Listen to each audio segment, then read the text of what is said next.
मुजफ्फरपुर जिले में स्वास्थ्य सेवाओं को सुदृढ़ और जनसुलभ बनाने के उद्देश्य से जिलाधिकारी सुब्रत कुमार सेन ने गुरुवार को मुजफ्फरपुर के सदर अस्पताल स्थित मॉडल अस्पताल एवं मातृ शिशु अस्पताल का व्यापक रूप से निरीक्षण किया। निरीक्षण के दौरान उन्होंने अस्पताल की सभी महत्वपूर्ण सेवाओं, दवाओं की उपलब्धता, जांच सुविधाएं, डॉक्टरों की उपस्थिति, आपातकालीन सेवाओं और मरीजों को मिलने वाली चिकित्सा व्यवस्था की गहन समीक्षा की।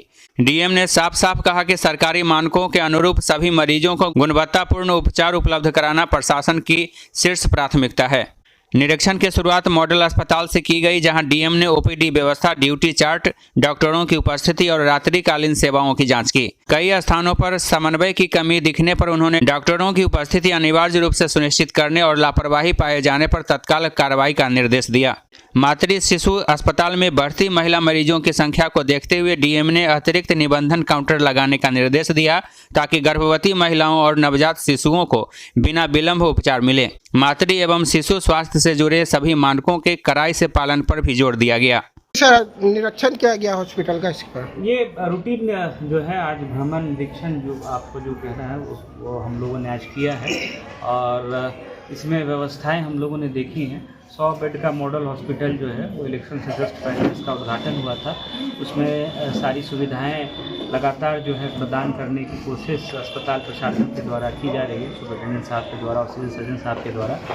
कुछ व्यवस्थाएं जो अभी तक नहीं हो पाई हैं, उसमें जैसे ब्लड बैंक की बिल्डिंग जर्जर है तो उसको मैंने शिफ्ट करवाने के लिए बोला। उसको कुछ PMSICL को संभवतः काम भी करना होगा तो उसको शिफ्ट कराना है। प्लस जो रेडियोलॉजी वाला जो पूरा डिपार्टमेंट है, चाहे एक्सरे हो या CT स्कैन की सुविधा हो, ये भी अभी दूसरे बिल्डिंग में हो रही है। इसको भी अगर हम लोग वहाँ ले आएंगे तो उसमें भी मरीजों को सुविधा होगी।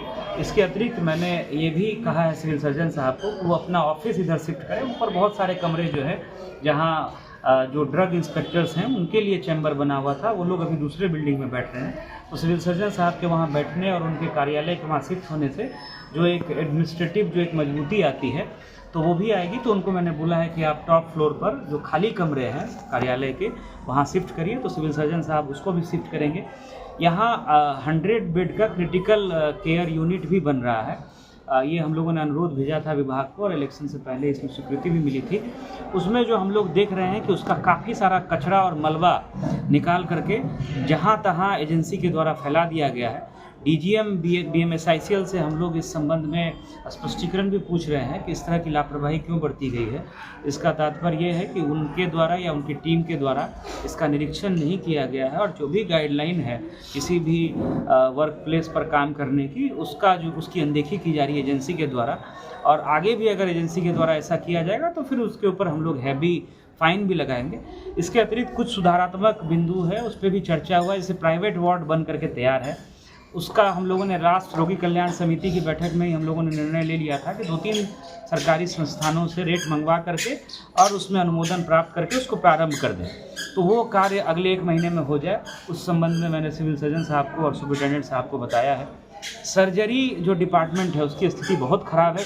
4 सर्जन हैं और उसमें बिल्कुल जो है बहुत ही कम काम जो डॉक्टर्स हैं उनके द्वारा किया जाता है।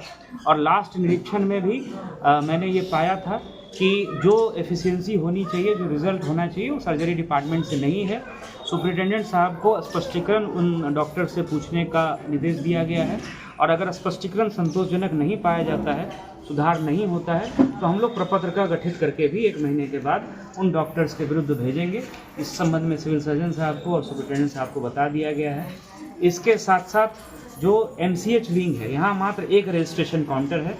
इसको अविलंब अगले 3 दिनों में इसको 2 काउंटर करने की सुविधा यहाँ पर बहाल करने के लिए सुपरिटेंडेंट साहब को कहा गया है, ताकि जो महिलाएं आती हैं उनको किसी तरह की असुविधा नहीं हो। पैथोलॉजी बहुत अच्छा चल रहा है। उसके अलावा जो हम लोगों का यहाँ अल्ट्रासाउंड है, वहाँ भी लगभग 45-50 प्रतिदिन अल्ट्रासाउंड हो रहा है। जीविका के द्वारा जो खाने की व्यवस्था या साफ़ सफाई की व्यवस्था है वो भी अच्छी व्यवस्था है। और जो भी क्रिटिकल केयर यूनिट बन जाएगा उससे भी काफ़ी सुविधा होगी। कुछ जगह पे हम लोगों ने कचरा फेंका हुआ देखा है, उस संबंध में जबकि हॉस्पिटल मैनेजर को ध्यान देना था तो उनसे भी हम लोग पूछ रहे हैं कि इस तरह की लापरवाही क्यों बरती गई है।